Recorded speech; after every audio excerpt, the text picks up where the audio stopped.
Depuis la nuit des temps, il existe un secret.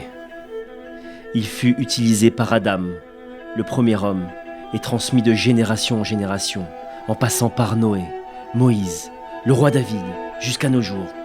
Chafetz Chaim et le Chazon Ish et bien d'autres l'utilisaient. Le Mashiach lui-même en est le détenteur. Ce secret se retrouve dans la majorité des écrits des grands d'Israël. Grâce à ce secret, on peut tout obtenir. La réussite, le mariage, la guérison, tout sans exception. Certains le nomment isolement, d'autres la prière ou encore conversation.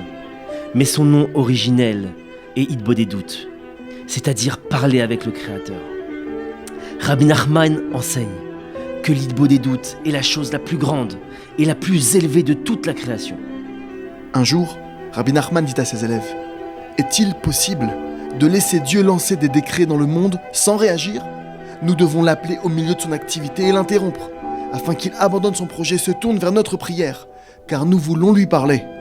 La puissance de l'Hitbodedut est telle qu'elle peut stopper un décret divin. Chacun d'entre nous peut lui aussi stopper cette pluie de mauvais décrets qui s'abattent sur Israël. Comment ? En s'adressant au Créateur, avec ses propres mots, dans sa langue natale, dans l'endroit de son choix, et lui demander par exemple : Maître du monde, je t'implore d'annuler tous les mauvais décrets sur le peuple d'Israël et sur l'humanité tout entière. Puis chacun laissera parler son cœur.